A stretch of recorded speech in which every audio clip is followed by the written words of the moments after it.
Maman, je te dis, na yoka ba chanteur ba oyemba. En fait, frère, quand on ne chantait pas ba egi, on a voix de tête. Oui. Parce que ça va monter ma cassi, na zo ba pour na artiste ba yebi. Ça va monter ba ça va voix de tête, mais ça va voix normale. OK.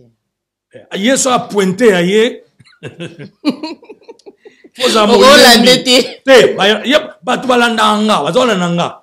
Nga na comme un niveau mo bona ça wana. Mais ka bon po zoyer. Tala.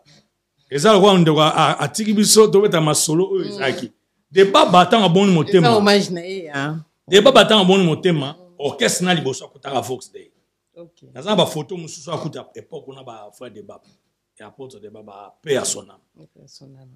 Aïe na Fox Day, il y a des débats, c'est un likolo. Débat baroyemba likolo, kabon amati. Ayembi likolo, kabon amati. Débat tali kabon chavi. Vraiment. Vous avez kabon amati, débat amati à la landi. Après, on m'a dit, frère, teacher fan ici. Oui. Faites des disciples. Teacher boloko, la yo emba yawe na bibele, frère kabon pa emba yawe na bibele. Siko yo banda yango, après na kata solfège, kabon yo soit parti mi balé. Ya matanda. Ngala mi yawe na bibele, yawe sanjolama. Yawe na boboto sanjolama. Yawe na bibele, yawe sanjolama. Yawe na boboto sanjolama.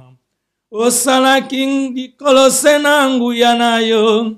Bandeke na banyama senangu yanayo. Nzambe o. Ngala yemi. Bibele yawe sanjolama.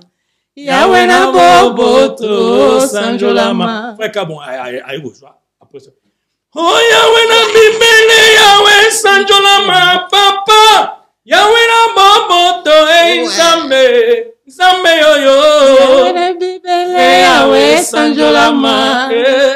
Yawe na boboto sanjolama. Oselinga imoto na elilingi na yo. Mbisi na maïs na bolingo na yo nzambe. Nzambe. Yawe na bibele yawe sanjolama. Yawe na boboto sanjolama. Gloire au Seigneur. Faites des disciples. Exemple, c'est mon ayemba. Yesu Christo, papa ya tonda boboto, apesa ya nini yawe. Kamata motema nanga, napesa ya nini yami. Ah, ils ont Yes. Ah, une très très belle chanson. Voilà. Donc, je dis, c'est mon mema batu boso nzambe tilelo. Mais il y a une saison. Oui. Parce que la saison, il y a une révélation. Par exemple, la révélation, mais là, mais il faut avoir une quantique. Quand on a un petit cali, il y a un bâtiment qui est un peu ensemble. Oui. Il y a un point de rencontre. Il y a un point ensemble. Il faut un point de rencontre. Il y a un point ensemble. Faites des disciples. Ne Tina Nandini invitation au Yakoya na émission au titre nango ezali Gospel Plus. Gospel Plus. Faites des disciples. C'est ça. Ce que ça qui titre au tenangana yatu. Amen. Vous écoutez Radio Faites des disciples. Ici, c'est Jésus qui règne. Nous recevons des salutations. Nous, on préfère qu'on nous appelle les disciples. Parce que c'est ça, la vision, c'est ça, le nom de la chaîne, et c'est aussi le but poursuivi dans cette émission ou derrière tout ce que nous sommes en train de faire.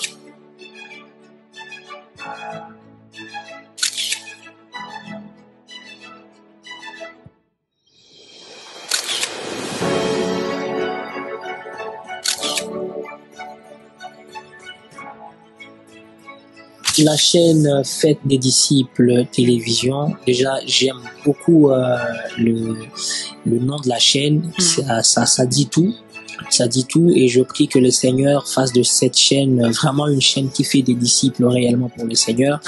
Je bénis Dieu, il y a Kozala de Bosso et Tandoyo, fait des disciples, c'est une grande commission où il soit tiré la biso, donc radio TV fait des disciples. Donc, je pense que c'est une grande mission. Il y a qu'on l'obéit à l'église parce que Dieu aujourd'hui n'appelle pas de chrétiens, mais Dieu appelle de disciples. Donc, vous s'abonner, donc, tout continuer Moussalankolo, tout pourquoi nini te so nzamba pesi pe occasion opambola hein chaîne aussi pourquoi pas. Je viens vous inviter à vous abonner et à télécharger la radio télévision Fête des disciples. Ils sont partout sur toutes les plateformes de téléchargement, Play Store, Android et tout ça. Vous pouvez télécharger et vous serez bénis. Fête des disciples, une chaîne d'édification, une chaîne qui nous amène dans la connaissance de Dieu. Vous ne serez pas déçus, par contre, vous serez très très bénis. Vous changez chaîne tôt. Ah, c'est clair. Fête des disciples. Ah ben. C'est déjà écrit, personne ne peut l'effacer. Voilà. Alors, fête des disciples là, c'est déjà confirmé. C'est la réalité.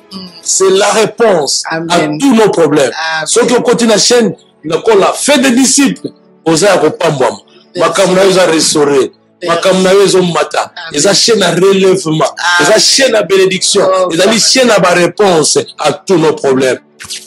Vous écoutez Radio Fête des disciples. Ici, c'est Jésus qui règne.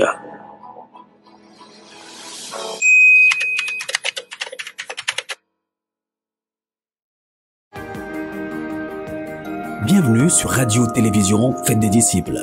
Nous sommes ravis de vous accueillir sur notre chaîne. Nous sommes une communauté de croyants passionnés par l'évangélisation par la prière et l'enseignement.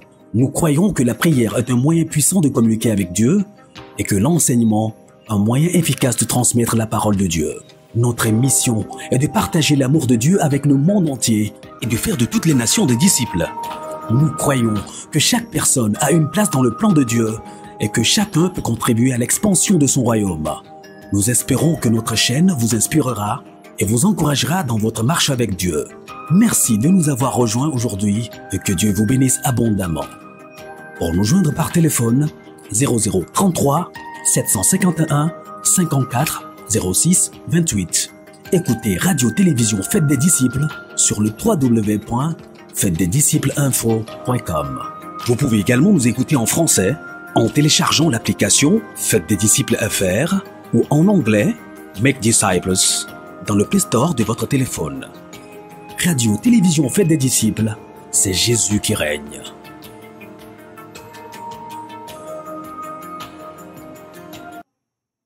Bonjour et bienvenue à toutes et à tous. Vous êtes sur Gospel Plus. Gospel Plus qui est une branche de Fête des disciples, qui est une plateforme créée pour vous, afin de propager la bonne nouvelle du Seigneur, afin de vous donner des informations, l'étude biblique, accompagner les disciples, accompagner les enfants de Dieu. Mutu nyonso oyo alingaka Nzambe, plateforme oyo ezali pona yo, plateforme oyo ezali pona formation ya badisciple, wana tozolandisama na maloba oyo Bible elobi, allez par tout le monde, allez faites des disciples dans toutes les nations. Voilà pourquoi toza toujours kolandisama na liloba wana pona ko respecter oyo ezali makomi ya Yesu Kristo.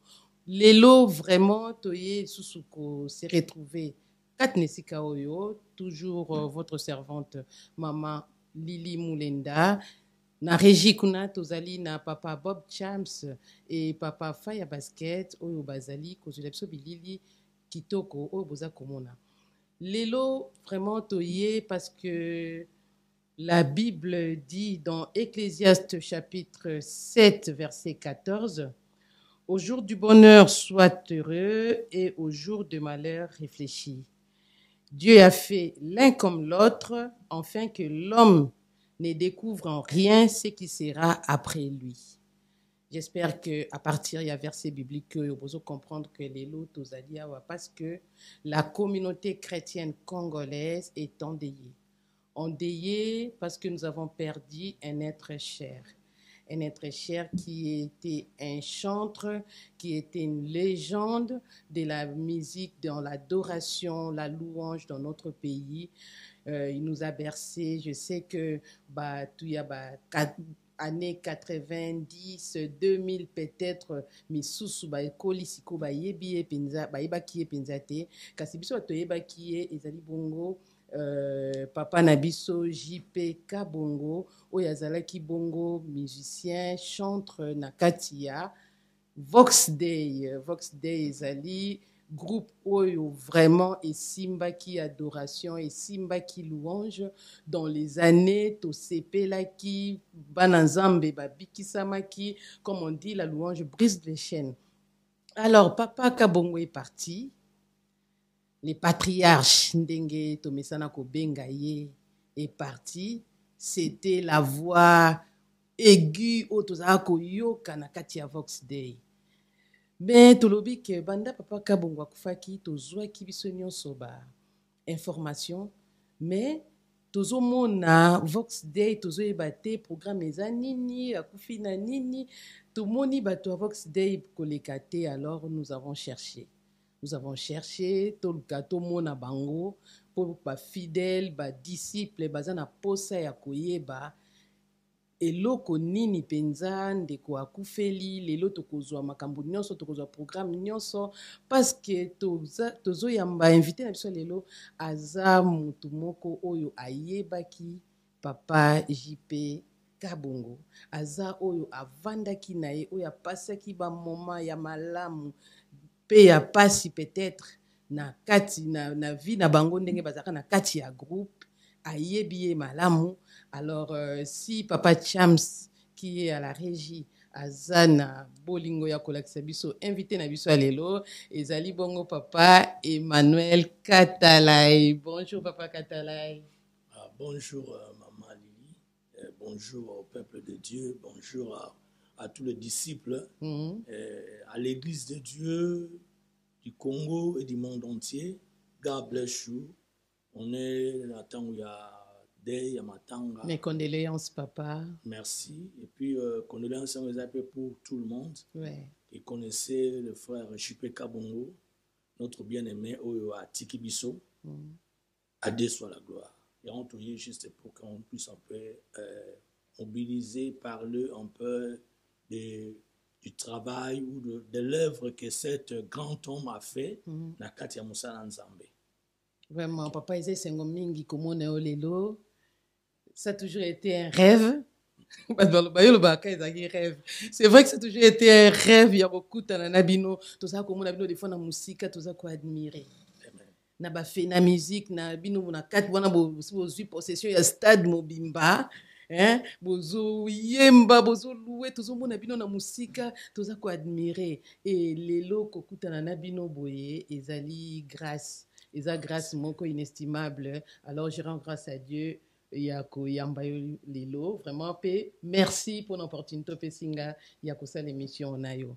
Voilà pourquoi ba disciple bo bongama bo partager émission. Aimez cette émission, faites des disciples ezali pona bino kolandisa mana maloba na nzambe kolandisa mana parole de Dieu balobi faites des disciples balobi baponi mutute balobi te ke ba pasteur basala ba disciples balobi faites les disciples, c'est-à-dire que yo nangai tokipe ko sala ba disciples. Alors ba papa na biso basala ki ba disciples na nzela ya loyembo na nzela ya louange évangélisation dans la louange. Mais ngai to yeba papa Katalai déjà création ya Vox Day et banda ki non ndenge création à Vox Day. Je bénis le Seigneur d'abord pour l'opportunité à pesi biso tozala na liboso ya ba disciple.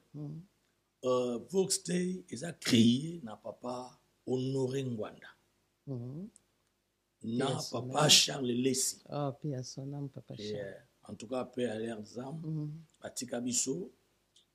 Puis, en collaboration avec qui a papa Gwanda, papa Honoré, papa Valentin, Bruno, Désiré. Ce sont eux, au fait, ça qui groupe. Mais donc, le nom même Vox Day a été donné na Yemoko, papa le fait Honoré Ngwanda. Ok. Yemtasa Kiango. Alors, on a bien mon frère Charles Lessi, papa patriarche, trouvé dans Kaye. Yende Sikonde Amérique ko rassembler biso de par-ci par-là. Oui, ben, monsieur mon kwazaï kuno, ben kwazaï kuno, ben kwazaï kuna. Neti frère Kabongo, nous t'assois c'était Papa Charles Les. Oh, Charles Lazaki na. Non, parce que Yazaki déjà Moutazaki na France, il y a ma grande musique. Attends, même na Mokili, tant na Mokili. Tant on va créer Victoria, il a été parmi Bazaki fondateur de bien Victoria. Lumbashi partout. Ah oui, puisque vous avez une oreille musicale, voilà. Papa Charles. Yende Azwaka, frère Kabongo, Azeko ça va griller par l'église à passer Pembele, na Kasavubu. Ba bengisi basane ba sepe na ye, bazuzala na eti, tant vox de salami. Et le quoi il y a permis sur le pas parce que en fait grande partie il y a vox et autant sur le pas. Sur les pas de Jésus, sur église à pasteur Charles Les. OK. Et utakuna donc Molimo, Domer na biso utakuna. Willy Kasigwa, personnellement utakuna.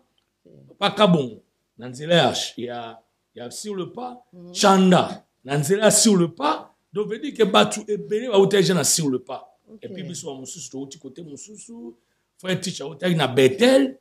Ah oui. Yeah, tu sais, na bana ba utana ina lokola mobinzo, utana ina, ba so utana musique mokili, Celio, na diringer Domer na so liboso, ba on tout on a bayaki donc on a formé ce que on appelait famille Vox Day. Ah, il y a un pesa qui en plaire wana pour ba tous ba Vox Day qui za icône en Christ. Mais parce que ba to de partout, to yé to kutani to bani soko ko solo la, les solo ya musique. Ne na lobaga autrefois, to bani ko lamba musique ko za ndengeni. Oya ina idée to kutani to bondeli nzamba. Nzamba pesi suma yele. To bon to même makambo boy. Voilà un peu constitution en Vox Day ça makindengana. D'accord, vous avez payé na Papa Ngwanda. Ouais, Vox Day zaki payé. Ils ont salarié donc Papa Ngwanda offre des biso ba tozo ba salaire na biso, tozo ba prime ya encouragement, to foot ba foot ba ndaku. Donc on était vraiment na tangwana, vraiment toko envier libandati. Parce que en fait kolo sa biso ngolu, tozo un peu suffisant na autre wana. Est-ce que Papa Charles Lazaro sa sélection pour vous maloko la wenge to deni puisque to na attaque wana hôtel Papa Tambeti, hôtel Papa Katala, hôtel c'était toujours de bel hommes, c'était quoi la sélection? Non, c'est Dieu qui avait utilisé ces grands hommes de Dieu, Papa Charles Lessi. Que je dis, je salue sa famille, Batikala, Maman Chantal Lessi, Atikala, Pasteur David Lessi, le prophète, Chantal, donc famille Jean-Marie Lessi, Denis Lessi, Roger Lessi, Bandekuno surtout wana bazaki vraiment ce sont eux basé na base wana Nzambe a utilisé une famille wana. OK. Et pour Vox Day soit forme na ngo. Donc les soleils a fait moulai na Vox Day. Les soleils a moulai kastoye bakasi Papa Katala ya côté na Vox Day ndengeni. Puisque vous allez à tout profiter car ouais, nazaki na orchestre moko c'était la voix des anges. Ezaka na Masina. Et pas Papa Mokendi. Batu ba qui à l'époque na bané 80 et azao ça à côté à Saint-Malamu pour la ça fumer à Yesu à l'époque. A oteya biso zai ko accompagner ye na musique. Et wana to betaka musique na biso to betana. Mais ezako ça là que ceux qui ba campagne za pont Kasavu. Et on a Papa Kabachi. Bazo beta mamu to beta na ba campagne à pont Kasavu. Frère teacher ça soliste na ba. Ce que ça li que tant bazo ya Papa Mukendi azaki na kata organisation ya Musa ezao salama. Ndesu kazo memanga na Milo je crois na Feli aza na Canada je crois. To kende. So tant to yemba Papa Kabachi, Papa Teach na baninga ba Emal ba Laindu ba Eric ba ndeko na so be bazeka ba c'est bon frère bazala. Nazo sana ba tant on se Vox et salami. Le début de Vox, moi, je n'étais pas. Tant bazo tant moussa 6 mois après. Donc tout kutana bon d'abord de la singa que faut ya toujours lukayo que faut ya mais na raté. Nzambe osala ngulu na campagne ya Maï Shabda. Maï Shabda bande ko bayebi yango tant to longo ko sa ba campagne sko na Kiltrana place au Camarnon les ali donc martyr. Na Pongabi so donc qu'est-ce que na 24 novembre. Yeah. Alléluia. Amen. Tant to qu'est-ce que na 24 novembre ba mission Vox bazaki mi balé mi sa to bazaki te. Alors ba bengisi biso ko to kwa kuye mana bango. na to couvrir to mataka na podium ebele hein to zaka ebele après tant to yembi tant nga na yembi parce que nga na zoyemba ja banzembo mingi na zoyemba tant to na ba frère kabachi to ba yembi yemba nzembo bona yembi tant na yembi ba musicien no so Vox Day abi voix to luka yango nzembo ni na yembaki na bandi fati chabi boloko la yo yemba yawe na bibele frère kabon pa yemba yawe na bibele siko yo banda yango après na kata solfège kabon yo so partir mi bale ya matanda ngala yembi yawe na bibele yawe sanjolama yawe na boboto sanjolama yawe na bibele yawe sanjolama yawe na boboto sanjolama osala kingi kolose na nguya na yo bandeke na banyama se na nguya na yo nzambe o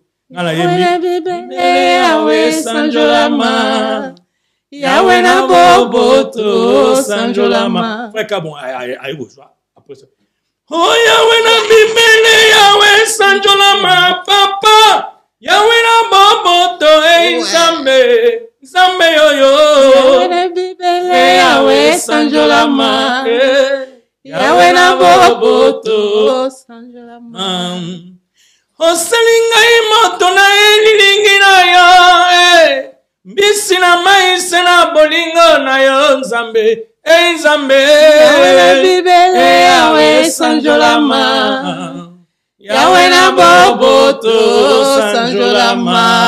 Gloire au Seigneur. Alors ngai déjà na yemba na kabon avant Vox Day na campagne ya kala ya liboso na ba année 83 84 na ye na ba campagne ya mwanza Evangile mwanza na kati yote na ngaka ba disciple ba yebake ba monter wana osali nde ba monter papa kabongo ya na osa to le ganga parce que ba mususu ba omituna papa kabongo ezaki nani papa kabongo JP kabongo patriarche azande oyo azali ko sala ba monter wana na kati ya Vox Day ba egi wana ye ngana azali ko sala ya set ya osala ya likolo voilà différence ngana na ba fona biso ya ngwana OK na tiki continue merci voilà sikoyo na ba campagne na monaka frère kabongo na frère Nzaki mwena ba présentanga bango to yemi na bango déjà nazaki fanatique na ye nazaki kolinga kuta kota na gel orchestre to zaki wana à l'époque c'était la voix des anges et comme à gel sima OK mais ça là que à kota te dans na Vox Day to yembi na ye azana maman je te dis na yoka ba chanteur ba oyemba en fait frère kabongo ne chantait pas ba egi wana na ba voix de tête oui. Parce que bah ça va monter ma cassi, la zone pour un artiste bah yebi, bah ça va monter bah ça va voir des têtes, mais ça va voir normal. OK. Hier soit pointé ailleurs. Faut amour. Oh la nete. Bah tu vas l'andanga, bah tu vas l'andanga. Ngana comme un niveau mon bon na ça wana, mais cap bon pour joyer. Tala. Et ça le quoi on doit à tikibiso to beta masolo ezaki. Débat battant à bon motema. Ça hommage na hein. Débat battant en bon motema, orchestre na liboso akutaka Vox Day. OK. Naza ba photo mususu akuta époque on a ba frère débat et apôtre débat ba père sonam. Ayi na Vox Day, ibi ke débat zai mutaba likolo. Débat ba koyemba likolo ka bonga mati. Ayembi likolo ka bonga mati ke débat tali ka bonga chabi. Oza mobali. Vraiment. Ozaki ka bonga mati débat ba mati nga la landi. Après ba musu ayi frère teacher fandi sibiso. Oui, c'est ça. Donc ça c'était Dream Team, l'équipe de rêve. Mais dès que na yoka ba musique, je vous dis frère, mais équipe wana na habité. Kolo yemo wa yebi ndeni ya sa ki kitoza la ndengo wana. Frère Kabongo c'est quelqu'un qui a marqué nga na yekoli mingi pa na ye. Na yekoli tellement belé pa na ye. Et ye peut-être ayeba ki jazo sanga bi na katalenga na zo abilo na wana na ngana bite ngane na yimba radio. Donc vraiment paix à ces grands hommes. Vraiment, comme la Bible dit, tout pouvoir m'a été donné dans les cieux, sur la terre. Allez par tout le monde et prêcher la bonne nouvelle. Amen. Vraiment, Zambaza Bolingo, Zambaza Malamu. Allez, faites des disciples. Ils ont radio, oyo, ils ont radio télévision, oyo, ils ont pona kopé Sabino Matéa. ezali pona kolendisa peuple de Dieu. Alors n'hésitez pas, esengeli na biso kokende toujours ko se connecter, hein. Bas commentaire, il faut partager l'émission. Abonnez-vous dans cette plateforme. Boko yoka ba mabomba mi bozo yoka bino moko ba histoire oyo bo viva na kati ya Congo, oyo bo louer ensemble na bango tala na nzela ya fête des disciples. Eza plateforme en ces temps de la fin, Dieu nous a fait grâce. Apesi plateforme moko oyo ezo mema sango malamu eza esengo mingi. Alors n'hésitez pas pour cliquer na cloche ya notification pour ne rien rater. Et ceux qui bolinko lukango, en tout cas n'hésitez pas à aller sur la barre de recherche, tapez www.faites-les-disciples.com. Faites des disciples info.com. En tout cas, beaucoup kota okomona ba proposition nyonso makambo nyonso fait des disciples ezo sala parce que toza radio, télévision, radio eza na ba langue nyonso eza na lingala, eza na français, eza na anglais. En tout cas, eko sepelisa bino pe bokolala na kimia, bokoyoka musique, ba louange nyonso tozobeta masolo awa eza na kati wana. En tout cas, n'hésitez pas. Voilà Papa Katala et tozongi lisusu. Yeah, tozongi susu parce que na moment où on a vu que bandeko mingi ba na Canada ba Olanda biso lokola Papa Martin Wolf place aux Ali. Oui, Papa Martin Wolf hein. On a ba combattant. Ça bien Milangi. Yes. On a ba combattant bazana le trio de l'Éternel de Famous de voilà, c'est ça. Pas évangéliste Sonic Kafuta. On a travaillé avec eux Bayebi comment on a passé le temps ensemble. Papa Martin, maman Aimé Dikitele, place Bozali, sœur Véro, en tout cas, bande cognon, so on a l'Elueza, t'as retrouvé Papa Katalai. Alors on va en profiter un peu pour parler vraiment pour na Papa Nabiso Kabongo. C'est quelqu'un qui a beaucoup œuvré, Tout le monde a sous Vox Day, mais Vox Day ezali Papa. Vox Day ezali. Dans le sens que c'est la voix de Dieu. La voix de Dieu n'a jamais disparu. Dans le sens qu'il y a un groupe, tout ça, mais le problème c'est que tout panzana presque mon kilomètre. Il y a des gens aux États-Unis, qui sont à Paris, qui sont à Bruxelles, qui sont en Afrique du Sud, qui sont en Angola, qui sont à Kinshasa. Donc tout ça un peu éparpillé partout. Mais tout ça là, WhatsApp, on a biso ensemble, tout ça là, biso surtout. Et puis, Dieu voulant, on ne sait pas quand. Siko, toyeba, Papa Kabongo. Abelaki?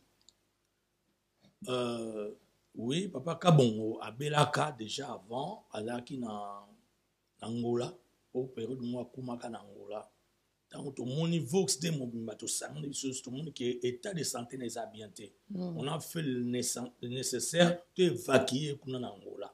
To longo le fox c'est muta longo la ina Luanda na Angola to ye na Kinshasa to cheye place fa fanda na biye ande bona biso chéri atabakutu ba waza na États-Unis to cheye kuna mutu surtout au sala ti to moni ke non santé ne comme on va bien aller ba pe ko prester des gens à Kinshasa ngo na ba église mususu azoki ne ko beta bien ka raison ko memaye et puis subitement, Bichot de Yokiango, c'était le 26.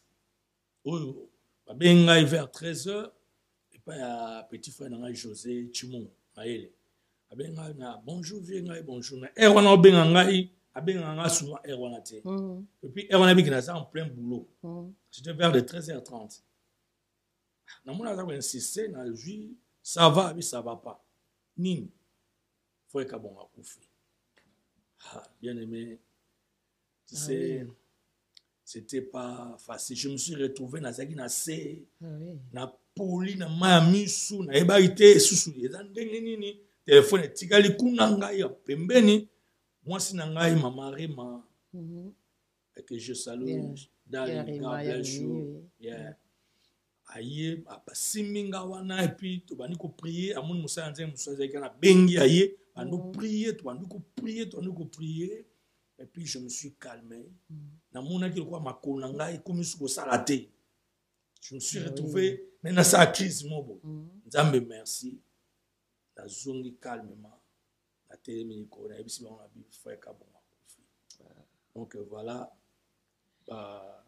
Il est parti combien de temps après Papa Teach? 5 ans après. Oh, il y a un la même avant frère Teach. Ils sont frère Teach. Frère Teach, ils sont à Dijon. Voilà.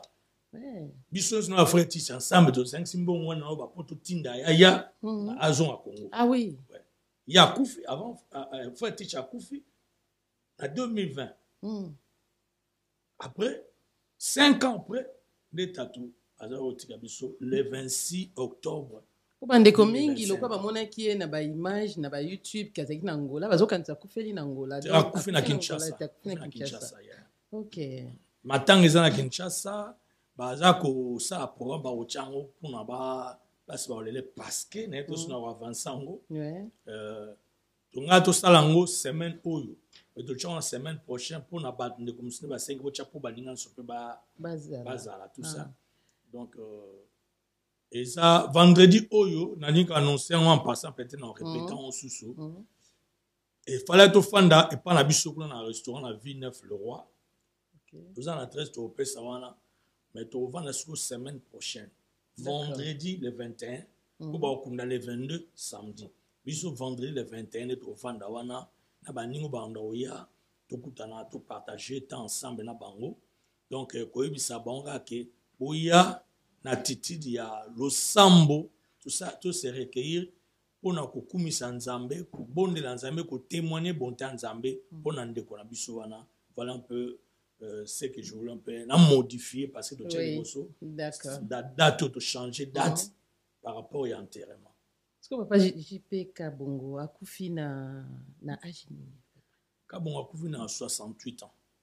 Ah, très jeune hein. Yeah. Kabongo je sais pas qu'on a 68 ans, veut dire que c'est vraiment nga pona ngai les gars osoba kufi avant mingi parce que mutu wana voilà ezaki unique na ndenge nango na yembe na ye wana na ndenge na ye yango bon avant de continuer ça sonne mo moka za ko yemba mingi azai ko revendiquer puisque bat bazo mo na on ba chanson populaire. Or, et c'est une chanson populaire, c'est mon mingi badbakansaka, et ça va chanson populaire. Nous avons une chanson populaire, c'est une chanson qui a Vox Day. Le coup là, ça fait longtemps. Bah, on nous bah si, ma maman n'a pas une chanson populaire. Na mona qui a lobby, c'est une chanson populaire, c'est pas toute une chanson ni na lobby. Tatanzambe oh oh. C'est ça. Tatanzambe musungeza parmi ba tibia makasi ya Vox Day. Ya wena bibele. Donc, dès qu'on arrange, c'est ya wena bibele, ça c'est du Vox Day, c'est Vox Day, on m'a inspiré ka. Tatanzambe musungi, banzembo ça tellement ebele. Au moins na makambo banzembo, biso za batu bane 80. Au moins. Soit par exemple, sur aujourd'hui Louange Plus, il y a papa fait mon baya, paix à son nom. Tant que Louange Plus c'est ça, moi ba compilation ya banzembo Vox Day. Oui. Mais papa Charles a me kaka ko travailler en sous landing na pays azaki à l'époque avancé. Azako ya japoto ko bimisa no sous. Banzembo semba na ba Louange Plus na bani za banzembo na ba groupe de prière. Oui. Car par exemple Alléluia, Alléluia, Alléluia, na Yesu. Ça va dire mon groupe de prière. Il y a né 70. Omoni. Banze moi no c'est ça que banze mbepele. Omoni. Tant bon ba yembiango, ba kaboli on ba zoyemana c'était bon et surtout que edaka image et bima ba to ba veut passer biso zaka pauvre encore à l'époque na image. Oui. Mais fait mon ba zaka en avance. Il y a une avance. So ya sali asangisi batu ba yemi banzembo wana abimisi yango banzembo yo makwa batu mususu moni banzembo lokola ba kolonanga Yesu masia e nakumisi kombona ya e liboso ya banzamba bikeko pona bolingo na yo na Golgotha. Banzembo wana eza banzembo ya Vox Day créé na Vox Day inspiration nzamba pesa na biso. Banzembo ebelo kwa ba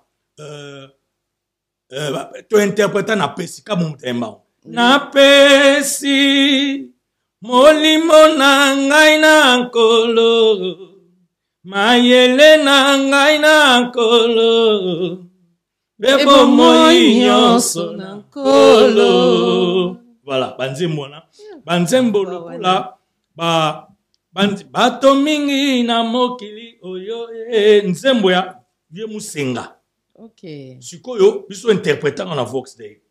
Nzembo lokola nazalaki nzembo ya Vox Day ya nzaki mwene kili nasalela Yesu na ngayo tika na kumisa yo onimakiliwa ponga na bika banzembo wana ngai na lelio na yebi koyemba Nzambe Yesu na ngai papa tika na kumisa yo onimakiliwa ponga na bika.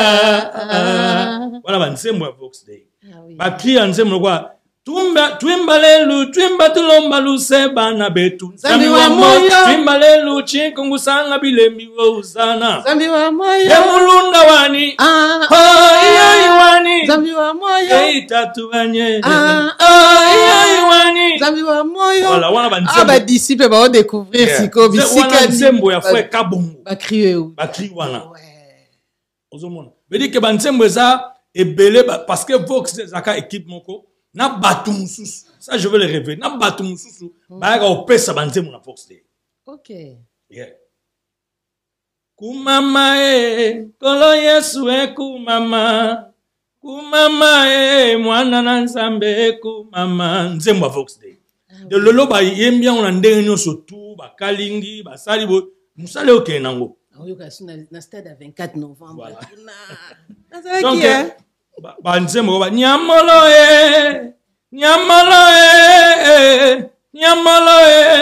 we mokonzi wa bio okesi mwau okesi nikolo nase nyamolo wana kilibinza utapesa bisongo ekembe Rovens. D'accord. Donc veut dire que groupe on ezaki à l'époque Vox Day ezaki rêve ya ba musicien belé même ya muki. Ah oui. Ezaki nacho côté Vox Day pour côté d'abord Vox Day. Azo beza zaiko ba chrétien, zaiko ba chrétien. Ah oui, Nzambe azana ngolu na ye na mawa na ye. To sali musalo photo sala na grâce à Nzambe. Biso ba oyo qui sont toza banani biso. Na tango wana Vox Day voyage ki pe mingi. Vox Day ya voyage ki mingi mais mingi na ata mboka. D'accord. Que mboka toza ko mingi zeka ba braza banini. Ba voyage ba poto zeko ya mais zaki vraiment tant la bisoté je peux dire. Parce qu'il y avait beaucoup de choses dans ta makambongo. Non so ba ke ba ozongate, so ba ke bona boy, il y avait des trucs. En fait baza ko battre la biso makasi. Baza ko battre la biso makasi. Na papa Charles na papa Ngwanda nde bazali koluka ko empêcher bo voyager. Non, ko empêcher te. Baza ko luka seulement que Vox ko s'approprier de l'île. Voilà. Parce qu'il faut bien que Vox c'est salamaka pour na ba campagne minene, ba conférence minene, o eza osama mboka na biso. Tous les mindele à Erwana ba Jimmy Chouaga ayaki chansate. Ayaki chansate. Tu sais ka tala ika na télévision. Okay. Mais ba Osborne, Télé Osborne, ba Maë Chavda, ba na ta va passer Coutinho ba ye, ba passer Libambu Chaikolo, ba nani ba apôtre nani Mutombo. Ngamo même na créa Tumbishai. Amen. Amen. Okay. Ngana sala Tumbishai na grâce à Nzambe. D'accord. Yeah. Ba Marie Misamo, ba leka na Vox Day. Ah oui. Avant ba Maria bima Marie, ngam na mema Marie na Vox Day. To ça le Vox Day junior na che kuna, bazaki na evangeliste Miguel. Donc ba Maria ko bima tanga sai Seigneur après. D'accord. Na bandana nuwana na biso wana ngam na zwa Marie na masolo to so na. On a que même arrivé les moissonneurs, bazali toujours ko tambola na papa na bino ya Vox Day. Moissonneur déjà so Jean-Claude, je Claude bazali mise na ngana ngata men. Ah oui. Donc bakei ba nego ima banze moko ya ba mindele ya ba français bani. Mais siko ba ko comprendre que non pour tout ça la sona, faut so ngabna na ya Chabwala. Oui. Ba zongi bna parce que musique avec c'est musique ya Congo, musique ya Afrique. Et ça qui musique, et ça na rumba, et ça na folklore, nous surtout en genre nous surtout na kati, et ça na typique. omoni beli ke ça osala ke so lingo osa tremplin il faut le kanaba secteur wana. Ah oui. Donc c'était ça. Nzambe asali biso ngolu makasi. Ataka bondenga tiki biso boye. Bien ka tiki biso avant de tokoloba. Mais pour l'œuvre asali musa na ye. C'est ça. Coup de chapeau. Na général wana. Nzamba pambola. Vraiment. Allez, faites de toutes les nations les disciples, les baptisants au nom du Père et du Fils et du Saint-Esprit. Enseignez-leur à observer tout ce que je vous ai prescrit. Et voici, je suis avec vous jusqu'à la fin du monde. Alléluia. Voilà, ils ont des recommandations Zamba Zopesa. Tous autres na nzela ya louange, na nzela ya adoration, Vox Day, vraiment, et Pesa Kinzambe et Sengol. Comme on dit que notre Dieu siège au milieu de la louange et de l'adoration de son peuple, je pense que Kota la papa Katala ilelo boye koloba liboso na ba disciple nyonso, en tout cas ezali ngolu oyo eza na motuya makasi liboso na Yesu. Papa Katala, pourquoi vous bazali kobenga ye patriarche? Bibliquement parlant, so tel ba comme patriarche ba nous benga patriarche Abraham, tout ça. Ça alliance nzamba saki na batu wana mission nzamba pesa na batu wana message nzamba pesa na batu wana bazo ko apporter ba génération na kati na bango oyo batu nso baza aligné et pas na bongo aligné mais ali yango no moni ba Dieu d'Abraham, d'Isaac et de Jacob. Tu vois, ce sont des patriarches. Alors dans notre musique nous appelons peut-être d'une manière bazo ben alléluia.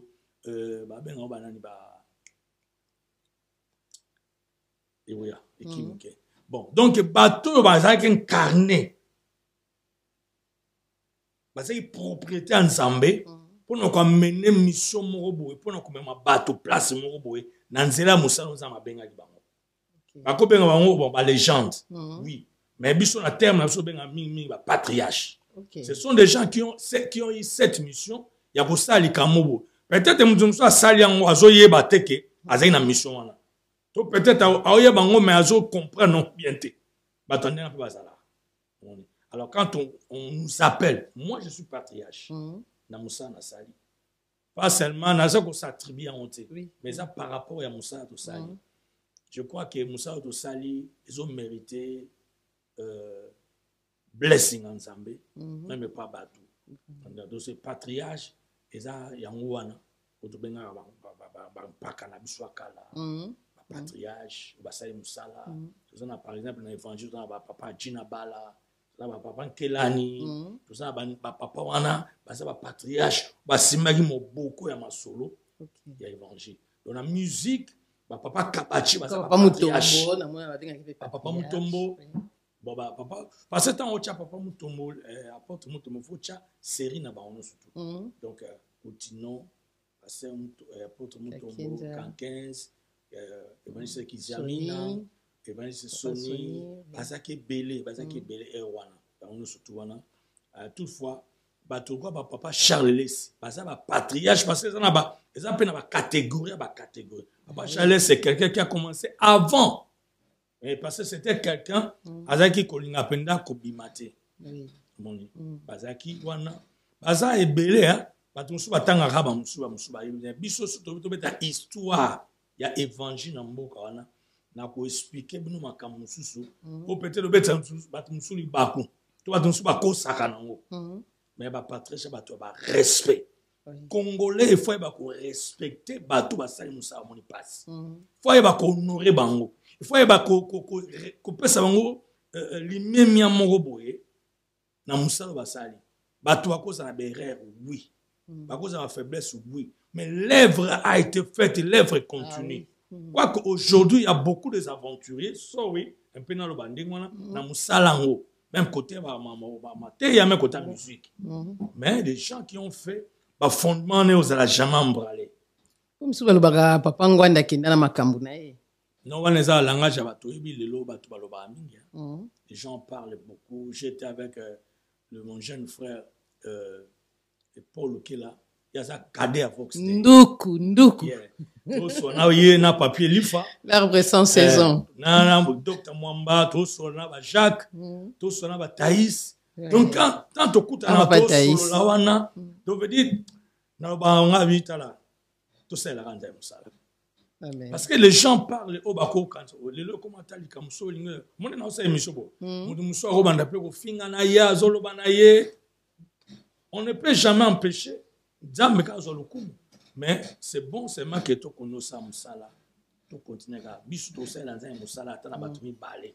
Tifa na biso. C'est pour ça qu'on dit en ces temps de la fin, l'antichrist cherche à dominer tellement le monde. Ba koti na kati ya ba réseaux sociaux, bazuluka ndenge nini ba détourner bana nzambe na nzela oyo bazai kolanda. Ebele balembi, ebele bavani na ndako. Ngana iba est-ce que na Vox Day ba pasteur pe babima parmi bino? Question na. Nebi ke bozo te ya déjà na loyembo. Nga personnellement na bana nga na plateau. Avant na bana ko yemba penda na zali gagnant dame. Me dit biso à l'époque na bane 80 na ba bis na ba winze na ba balabala wana ya musa na biso ya rote ya sama ko bondela musa na biso wana. Jean-Baptiste. Biso musa to mais na ko bana musique après na bana ba Coran ngasani la voix de l'évangile. Je salue plutôt bande kono so kingasani na mbujima na nini église akuna nzamba pambola bino pasteur ekofo bino surtout nzamba pambola bino. J'ai commencé comme ça tinde nzamba benga. Déjà à l'époque pasteur nanga pasteur Manganzi m'appelait déjà pasteur Mwamba. Ah oui. Ça benga pasteur Mwamba. Parce que ngana za hôtel na ça on ba visite c'était mon travail, je faisais comme ça. Après ego s'est manifesté, je savais et j'avais cet appel. Des fois naza okimango mais rattraper ngaka. Vous avez déjà mon ponami. Yes. Vous avez déjà mon ponami. Je suis un pasteur. Tous en Nzakimo naza docteur. Parole. À Kadnabiso. Évangéliste c'est Camille Kajo. Aza kuna Tanzanie. À Dar es Salaam. Yeah. Donc tous en bande ko bele Justin aza pasteur. Donc bande ko bele na Kadnabiso tchaba aza na appel lo basala za musala. Nakata évangile. Donc voilà. Parce que pasteur, en fait, la botte à Nango, mais bomba na kata moto au fur et à mesure, sans un musala, la Bible dit là, donner aux autres comme prophète, voilà. Comme évangéliste. Voilà. Comme... C'est quelque chose que Dieu donne. Okay. Il m'a choisi avant que na botte à Massa, il m'a dit planning, na yeza que na servir yé boy. Na ça plaisir te na vie na ngai, na makamusu ya maman Zambezate. C'est ici, dans les choses de Dieu qu'il en trouvera. Makamboa bien, force, dans la joie, dans la. Amen. Amen. Voilà, peuple de Dieu, les disciples du Seigneur, partagez l'émission Oyo. Benga bandeko bazo raté, bisa bango boya bolande émission, partagez l'émission, aimez, commentez. Makamune so bozo ka commenter parce que ba commentaire na bino nde salrake ezope sabisope force ya ko améliorer les sous.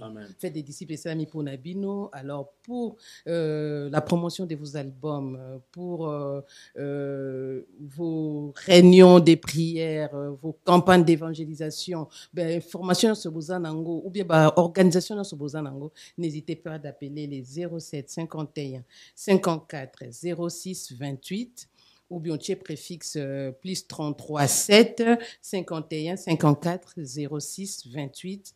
Alors au contacter biso ba questionnement nyo sozanango ba question ba réponse aux oluka oye ba wana awana kat même pour na komona papa na biso katalai kaka na numéro wana na en bas de votre écran il y a les numéros et les sites internet de Fête des Disciples kota wana okozo information na sozanango besoin. Alors papa katalai tozongi lisusu poto yeba parce que lelo vraiment to yaki pona kolobela na tina ya liwa ya papa na biso JPK bongo oya tiki biso epesi pasi pe mawa pour na biki ba disciple mingi ba découvrir ba mona ki photo bamonaki annonce na réseaux sociaux, mais ils savaient vraiment pas c'était qui. Tu dis que papa Tambouti Chakenda, un moto d'ailleurs moko confondre bino yo pembe papa Tambouti pembe un moto soye batena ni nasalan papa Kabongo pe papa Kabongo pe dans ce côté ngo yembi au sali monté wana les gens va découvrir ce que ah donc yende moto akei c'était vraiment la voix. Hein? La voix on, si on peut dire. Hein? Oh, il y a Vox Day, Atiki Biso. Alors, tu as tout yeba. AMCC. Alobinini. C'est de la terre. Dans le Vox Day, ça va contribution à Bango. Ils ont une adhésion? Ils ont une adhésion, oui. Ok. Parce que yembi mususu tamsu ba yebite. Ouais, tu annonces les Camerounais à cette de la terre depuis Kala. Bande commis bazan à 4 va mususu peut-être ba yebite ndenge zo tambola mais je recommence pour dire que va trouver par exemple un gars, va retrouver par exemple Maman Rema, va retrouver peut-être président Hazard c'est intérimaire Sikoyo, le prophète Jeff Manzila Kamba. D'accord. Na Roger Kapangala. Na pasteur Shadrach Ombanga a d'autres travailler na bango donc na yebina noté siko parce que ba réunion c'est qui va se passer ba mbongo mais na zotala bazo tala tozotala na mona déjà AMCC Europe ba déjà 900 balles. OK, peut-être na soy na lo bango donc tozotala ne ba bon ça biso pe côté na biso pe to bon ça ya bino mo bananda ya banandaku ya Vox Day en collaboration ba mission au baza na bi donc ba frère Paul ba frère papi ba Thaïs ba Miguel ba pesa ba cotisation na bango ototina parce que le enterrement eza semaine prochaine donc d'abord vendredi tozana veuillez mortier pas na biso mon restaurant bango ba yebi tozala wana biso surtout wana vendredi à partir à 20h et puis pour passer temps ensemble bango pe baza kuna na veiller et samedi ba ke okunda biso so plutôt partir na biso comme sinza donc c'était comme ça sikoyo ba souvenir nini ya malamu au garda pona papa JP Kabongo kamso libotane ezotala yo bana corps du Christ bayeba ba souvenir nini ya malamu oza nango ya papa na biso JP Kabongo. Kabongo c'était quelqu'un asili kaka mabomba akanda te waneza eloko ya bien ya makasi ya elengi esengo pa motu wana yeso za likamuna ye oyebisa yo ata manière oyebisa mo oyebisa yo après c'est fini aza motu alinga ko seka ko blaguer ko tumbola bazaki mingi na chanda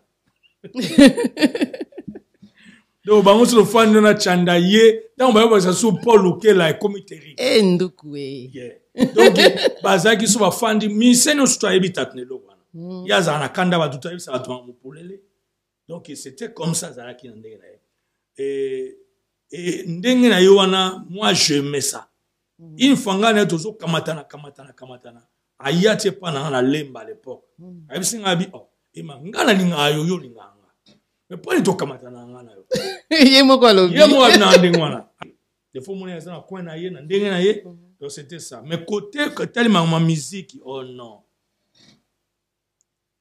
mutwana aipata vie na ngai tilelo naza na poto ça fait maintenant ba 22 ans on naza na poto mais naza toujours na bilembo na ye na yembe na ngai toujours sentir en on tant bandi Vox Day ngaza au pointer faut être chez habité tika elo kaza très aiguë akina likolo yo kita parce que muta ranja cha Vox Day c'est frère Tich frère Tich ça doit être un grand rangeur hein yazaki on veut dire Vox Day nga ben en génération Vox Day veut dire que ça la batu ba génération na biso to azala influencer tilelo nandi me bala msuwa to bete otanga biso to inspiré na Vox Day tout ça je le bénis et Dieu le bénisse baza reconnaissant nango c'est bien c'est trop bien Kabongo atiki va souvenir rebelle atiki ba nzembo oya yembe atiki voix na ye oza richesse oni atiki ba voix na o soyo kana ozo tanga Ah oui. Parce que ma voix. Il écrivait beaucoup alors. Hein. Non, sa voix déjà, je parle de sa voix. Voix na ye na méthode na ye mbeli. Ndengi na koyemba c'est déjà esa ba leçon mobimba. Ah na moni vidéo moko ayembi nzembo ya papa Carlito mena ndenge na ye. Nzembo wana nga na koyemba ngobongo te. Modela mateki wana na koyemba ngobongo te mais ye ayembi yango na ndenge na ye. Zamba pambola yo papa Charles Carlito. Zamba pambola yo ne ande. Donc ayembi pe nzembo ya kabongo mbai. Yepowa nsami wa butumbio ulobe buloba bwa makenga papa buloba bwa makenga yo satana kimusabane beba papa donc veut dire que on a banzemo kabombai so faut kabongo na si parce que bombai akufa avant nzembo wana ezaki adoration nzembo wana ezali soki ezobeto moni prière ezotoka parce que banzembo ya suna koko epengle momo banzembo toyemba kala to bandeko bayemba toyemba kala ezaki na ba omoni musique ya nzambe so ezobeta ifo mema yo na monde mobo ifo o think you know obanda kokanisa makambo mo ya bonzambe eza te nzembo ezoyemba maka pona âme tu vois âme eza place à sentiment d'émotion na âme mutako na pe kolela omona ta ba musique ya Michael Jackson ya bata ba olela donc kolela na banzembo ça veut rien dire mutazo lela comme c'est lamenté tout ça mais quand eza nzembo nzambe faut même na monde moko spirituel ya bonzambe faut faire réfléchir yo peut-être vis-à-vis na yo moko vis-à-vis en colo vis-à-vis un monde ozo vivre c'est ça et même ba tout na ba méditation et comme banzema malembe za ozapilate batoze banzema malembe papa mente oui tant ba Patrice c'est ba ngope ciment nazo ke na ba étape papa mente ba musenga akufa be asona na bandeko mususu mais sikoyo tant biso to bani musabe so beta banzema na cadence mais na cadence wana nzamba zako bikisa batu nzamba osimba batu azo foi ezo mata tu vois ça banzema ba Patrice ba koya ba Deningonde ba frère Matu batu ba koya encore ebele ba bani pestine na bango ba mema c'était un peu moins différent même Matu beta rumba ozo kapina ke rumba on eza voilà quoi oui donc banzema lelo c'est bon mais na kopesa conseil moké bo sa nzema pona ba saison te non nzema nzambe sa ma pona ba saison te nzema nzambe fait ça quelque chose qui peut rester qui peut inspirer que mutakwemba yawe na bibele yawe sanjolama yawe na boboto sanjolama omoni vile atikali wana ezala maloba mingi te mais ezala maloba oyo ezomema mutu par exemple nzembo na yemba Yesu Kristo papa ya tonda boboto apesa ya nini yawe kamata motema nanga napesa ya nini yami ezalaka yo yes. Ah, une très très belle chanson. Voilà. Donc, veut dire que mon même battu bosso nzambe tilelo. Mais ba nzembo ba saison te. Oui. Parce que ba saison ça quoi ba révélation. Par exemple, mon révélation, ba révélation melate. Mais faut zabna cantique penza tant ozo metikali.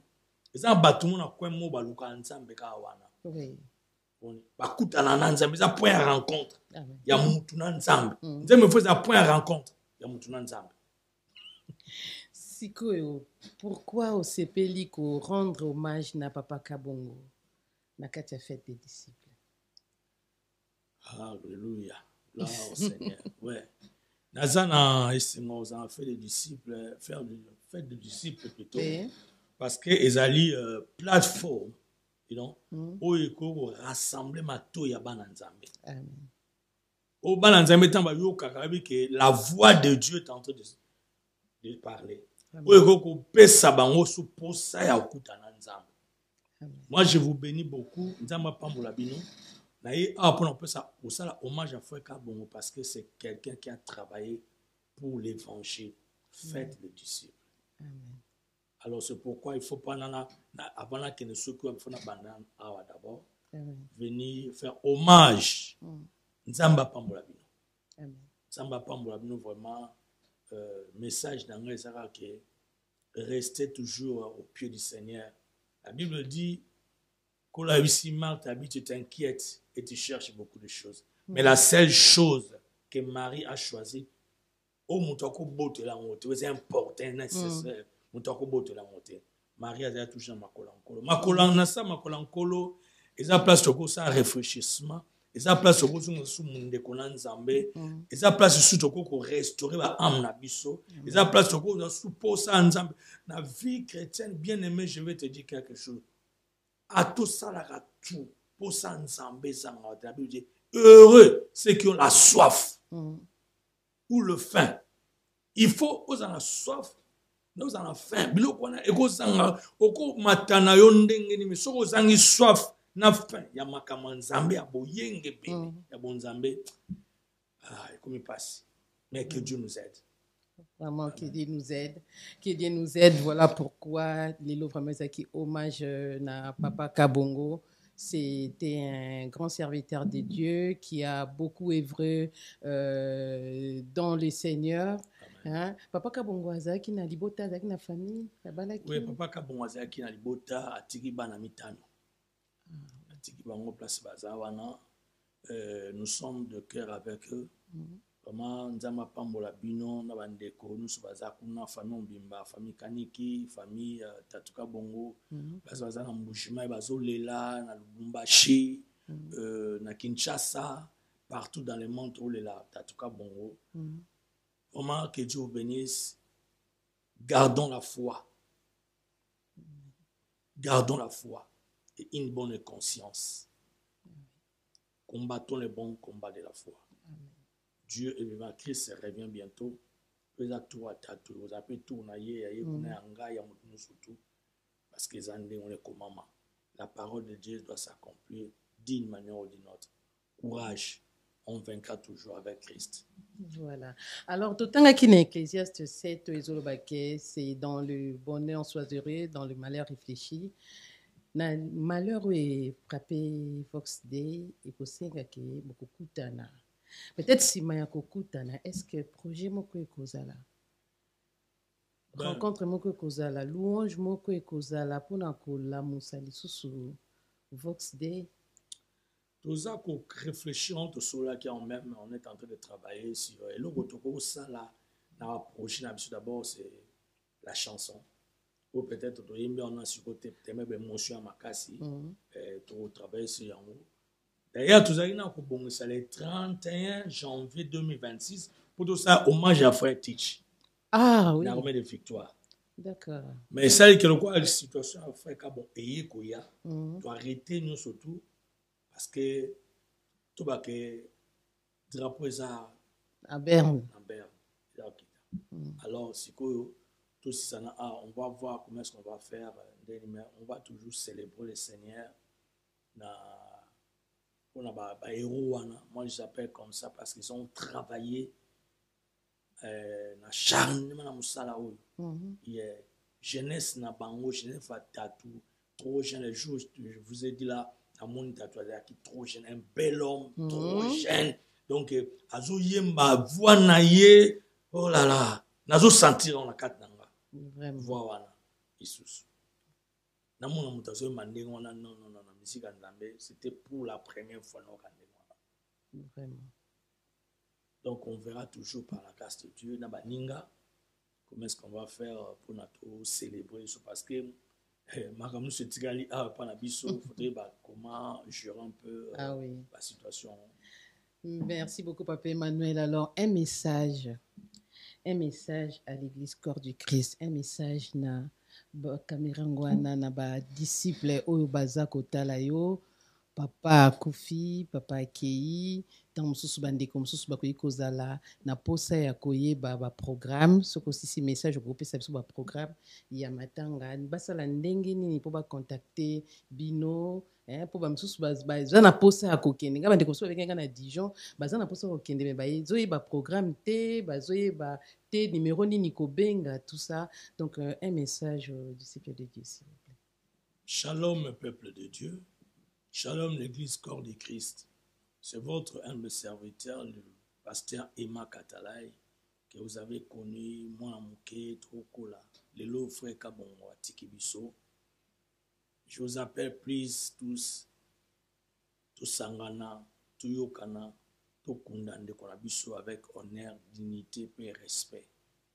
Oyebi bino moko musala freka mwasali na corps de Christ, na kate évangile, na réveil à Congo. Parce que quand on parle de réveil à Congo, on ne peut pas exclure d'une manière ou d'une autre Vox Day. Le travail na bino zaeba na meke freka mwazaki mwa moke tiazokola. Omoni biso de tokola. On senga bino. Il y a des papas qui ont déjà passé à mon akibiso. Il y a un terme qui est combo na bango. Mais na ba pasteur na biso instruit auto banda bon misala. Pasteur Kiziamina, pasteur Sony, pasteur Koutino, pasteur Mutombo, pasteur Albert Kankens, bandeko ya bete, papa za susute, je crois le frère le pasteur Mbi est là, bandeko na biso ya ba église nous studio ba Libambu. Bangono surtout basa tellement belé on a na ba komote merobika bo soutenir biso na événement oyo ekweli biso na likambo ekweli biso to kundande kona biso comme c'est na Kinshasa bozo na passer Shadrach au travail na Désiré Kamba oyo bato AMCC bachaki lokola présent à commission wana please bo trouver awana poto boza na ngai moko frère Emma Katalai na ocha numéro na ngai kuna na numéro Paul Okela to tcheka des numéros na pour que vous a concentrer na vous bobenga soki cotisation na yo sur les camions pour apporter plus on est là on est ouvert et bembe awana poto to ça la réveillon et vous allez vendredi le 21 parce que ba kunda kuna le 22 puis vous allez vendredi le 21, semaine prochaine, je veux le dire, na Honoré Ursel, à Villeneuve-le-Roi. À Villeneuve-le-Roi. Donc, 22 Honoré Ursel, Villeneuve-le-Roi, 94 390. Le numéro, faites des disciples au Tchabiso en adresse.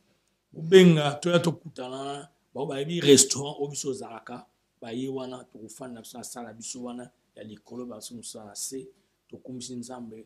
Na recueillement, na ba témoignage, na ma solo ya bien ba na Nzambe et puis to kum sa Nzambe. Voilà un peu le message na ba koloba.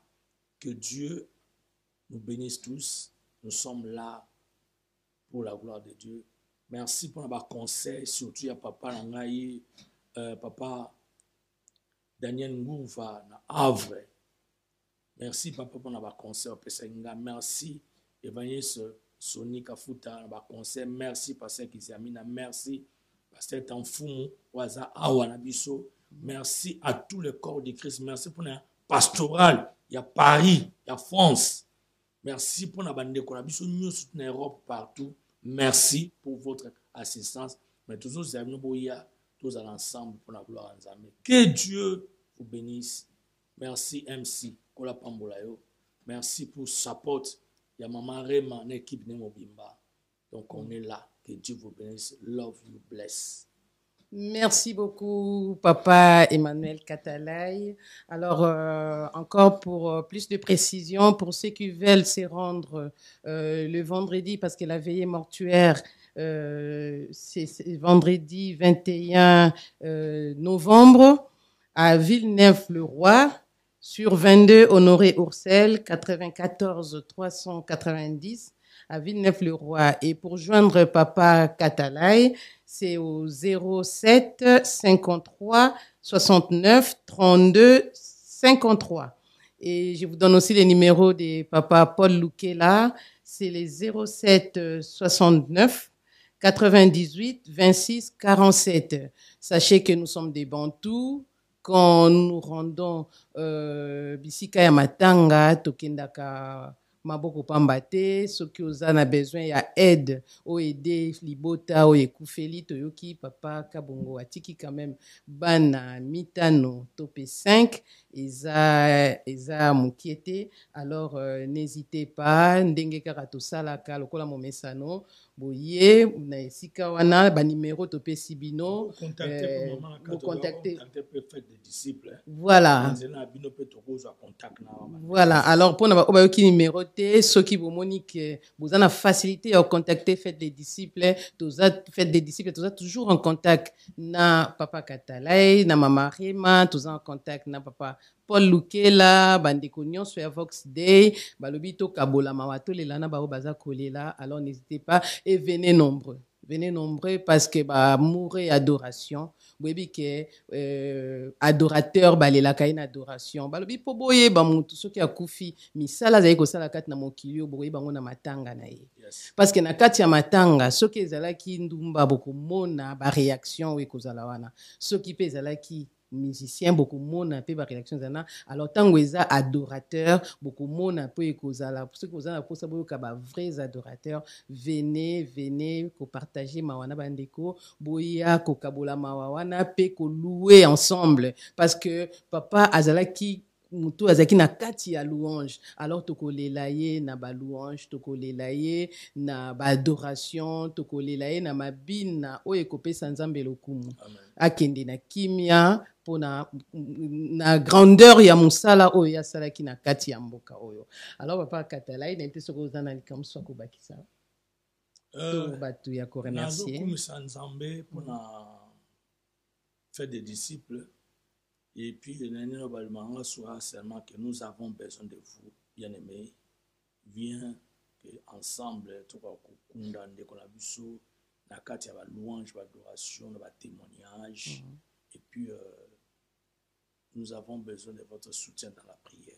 Amen. Vous soutenez la famille, bana wana, et vous allez bien pour le que Dieu soit loué. Je crois que tant de coups en vendredi, semaine prochaine, et vous avez bien. God bless you.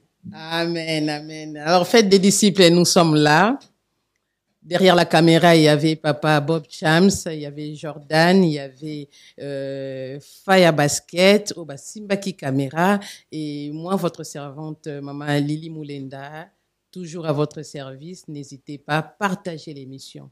Partager parce que Makambu, pasteur à Lobiawa, en tout cas, ceux qui ont un cœur sensible, Nzamba ko simba motema na yo, pe okozwa kimia. Donc, pour attaquer l'émission à Boye, pour partager, ba louange, kota lisusu na ba plateforme nyonso, kende ko revivre lisusu Vox Day. Ba cantique à Vox Day boyo kindenge papa poto aussi ka boete avant to kabwana papa faut saler la biso sous moment ko non on a zo boyazo bongi sara déjà pour saler la biso sous moment ko puisque ba nostalgie wana ya Vox Day donc les lots vraiment ils allaient qui émission moko très riche alors partagez commentez n'hésitez pas ya kokende na www.faitesdesdisciples.info.com tozawana bokoma ba commentaire bokoma botinda ba message et numéro de téléphone na biso toujours bobo sana raté 07 51 54 06 28 et nous serons là tout pour répondre bino pour nos questions pour nos prise de contact nous sommes là. Papa Nabiso, merci beaucoup. Nathan, se passé Nabiso. Alors, tu es bien que maman Rema pas un restaurant mounene. Alors, tu as besoin de te adresse à restaurant. Adresse à restaurant, on a 22 Honoré Orsel. La Villeneuve-le-Roi. Place de Rosalie, dans la salle Nabiso. Et où on a place restaurant Zalaka. Ok, tu vas profiter pour te découvrir restaurant, te déguster pour le beau comme Marema, parce que côté on a été. Alors, merci beaucoup Papa Katalai, merci pour l'honneur, merci d'être venu. Faites des disciples les aponayo papa. Tango nyonso lingi bana nzambe ba disciples de Dieu bazana posa ya koyoka ba mate ya oyo boza kopesa. En tout cas, faites des disciples les awana. Tozana posa ya ko nourrir pe âme na biso to kola na kati ya liloba et en plus to sala ba disciple lokola Matthieu 28 verset 19 à 20 ezoyebisa biso. Hallelujah. Yesu Kristo papa ya tona boboto na pesa ya nini yawe kamata motema nanga napesa yo nini ami zuwa molimo nanga nyonso ngo ekoki na yo mobima nanga masiya libonza napesi na yo lelo nga na Yesu lobiku nanga na Yesu lelo nga na nkolo seko nga na nkolo Alléluia, Alléluia. Lelo dituku dinene ya kutumbisha mwana nzambi. Hosana mujulu ba mutumbisha Yesu na ngayo, Yesu na apuna. Mobali kitoko, elombe mobali, enkumuna nyoso, nzakomba bolanchie. Elombe na biso, Jésus mon sourit. Oh, yes. Ah, Vox Dei, Vox Dei, Vox Dei. Gloire au Seigneur. Kola bien. Hein? Amen. Beta son kolo masia, papa. Kolo nanga Yesu masia e. Nakumisi kombo na ya e. Liboso. Ya banzamba bikeko pona bolingo na yo na Golgota. Pona bolingo na yo na Golgota. Kolonanga Yesu Masia e. Nakumisi kombo na ya e. Liboso.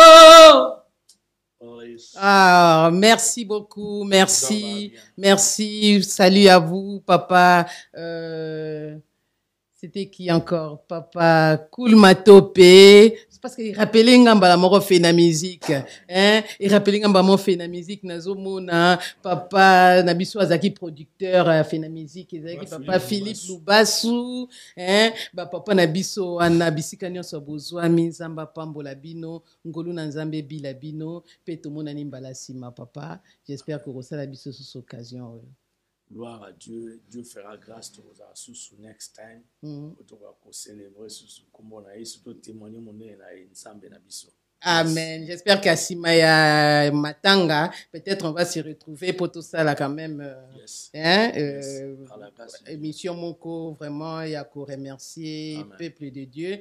Pe Kokabola, adoration ensemble. Kolo Pambola Bino, Bisika Bozwami, Pe Kibia Nzambe Bilabino. Ici, c'est Jésus qui règne, alors que la gloire soit rendue à notre Seigneur Jésus-Christ. Que Dieu vous bénisse. Merci. Au revoir. Au revoir. Au revoir, papa. Au revoir. Au revoir.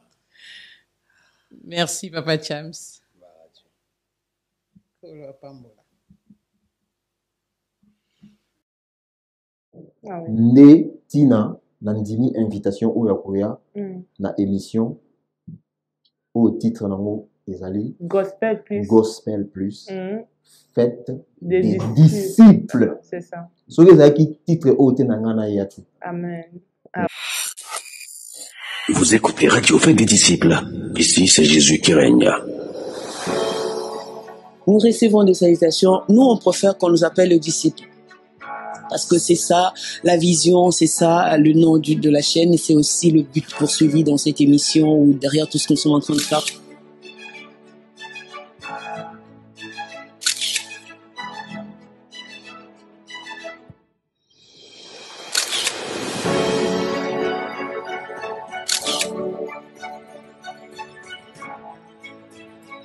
La chaîne Fête des Disciples Télévision, déjà j'aime beaucoup le nom de la chaîne, ça dit tout, et je prie que le Seigneur fasse de cette chaîne vraiment une chaîne qui fait des disciples réellement pour le Seigneur.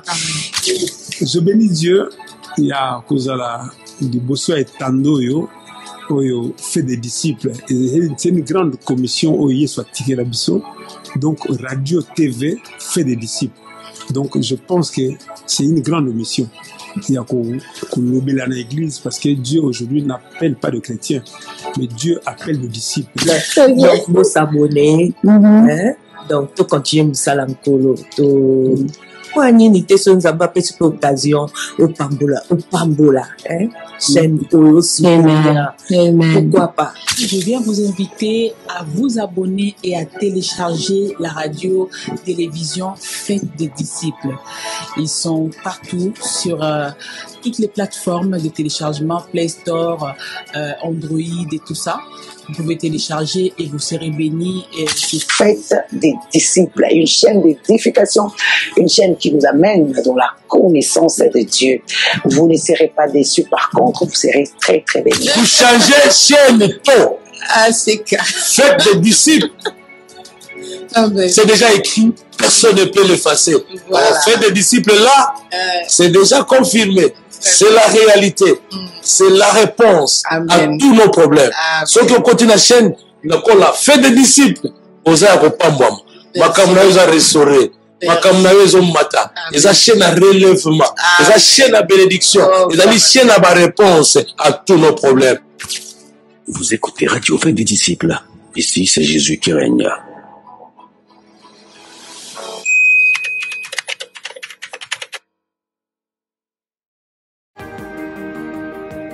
Bienvenue sur Radio-Télévision Fête des disciples. Nous sommes ravis de vous accueillir sur notre chaîne. Nous sommes une communauté de croyants passionnés par l'évangélisation, par la prière et l'enseignement. Nous croyons que la prière est un moyen puissant de communiquer avec Dieu et que l'enseignement, un moyen efficace de transmettre la parole de Dieu. Notre mission est de partager l'amour de Dieu avec le monde entier et de faire de toutes les nations des disciples. Nous croyons que chaque personne a une place dans le plan de Dieu et que chacun peut contribuer à l'expansion de son royaume. Nous espérons que notre chaîne vous inspirera et vous encouragera dans votre marche avec Dieu. Merci de nous avoir rejoints aujourd'hui et que Dieu vous bénisse abondamment. Pour nous joindre par téléphone, 0033 751 54 06 28. Écoutez Radio-Télévision Fête des disciples sur le www.fêtedesdisciplesinfo.com. Vous pouvez également nous écouter en français en téléchargeant l'application Fête des disciples FR ou en anglais Make Disciples dans le Play Store de votre téléphone. Radio-Télévision Fête des disciples, c'est Jésus qui règne.